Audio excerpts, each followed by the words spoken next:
Bonjour, pour le tuto de ce week-end, on va utiliser le WordHack encore une fois, donc choisir le monde sur Zwift, sauf que là, on va pas le faire sur Mac ou sur PC, on va le faire sur tablette. La tablette reste quand même un des moyens les plus sympas pour utiliser Zwift, notamment pour courir. Donc je vais vous montrer comment on le fait et on va tout de suite passer sur l'ordinateur. La semaine dernière, donc, on avait activé le mode France à la place de Watopia dans Zwift. Donc je vais fermer Zwift et retourner dans Zwift Préférences. Donc vous vous souvenez donc, qu'on peut choisir le monde ou suivre le calendrier. Donc là, on a choisi le monde France.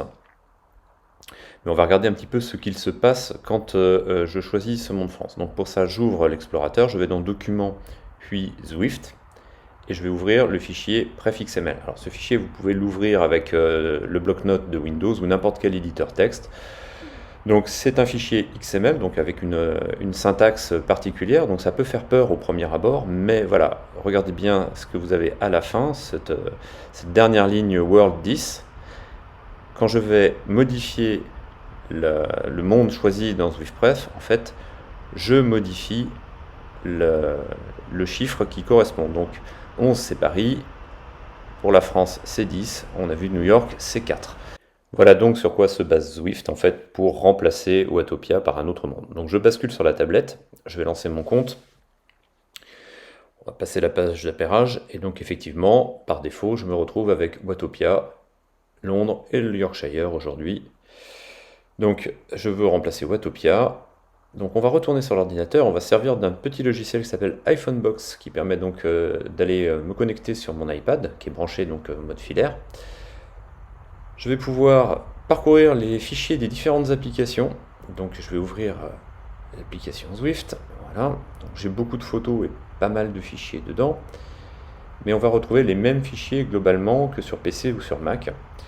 Donc je vais aller chercher mon fichier bref XML. Voilà. Je l'attrape, je le copie sur le bureau. Et donc de la même manière, je vais l'éditer comme je l'ai fait tout à l'heure, donc toujours avec bloc-notes ou un autre éditeur, et je vais venir à la fin de ce fichier et donc rajouter une ligne. Je vais donc rajouter la même ligne que tout à l'heure, donc la balise World, suivie d'un chiffre, donc ici 10 pour la carte de la France, ma balise fermante. Voilà, vous retrouverez bien entendu l'orthographe exacte de ça dans la description de la vidéo, donc vous n'aurez plus qu'à copier-coller. Voilà, je sauvegarde mon fichier, je ferme, et je vais recopier le fichier du bureau sur iPhonebox pour mettre à jour mon iPad, voilà, et je vais fermer tout ça, et on va repasser sur l'iPad. Donc je rebascule sur mon iPad, je lance Zwift, je me connecte à mon compte, et je passe l'appairage. Voilà, on arrive à l'écran d'accueil, la France a remplacé Watopia, je peux choisir ma route, voilà, je choisis tire-bouchon, et je lance Zwift, et je me retrouve bien sur la carte France. Voilà, donc comme vous avez vu, ça demande un niveau d'informatique un petit peu plus important. Ne vous inquiétez pas, vous risquez pas de casser grand-chose en utilisant cette petite technique, et c'est facilement réversible. Il suffit en fait de rééditer le fichier et d'enlever la ligne Word, celle qu'on a ajoutée. Donc voilà, et puis écoutez, je vous dis à bientôt pour un nouveau tuto. Au revoir.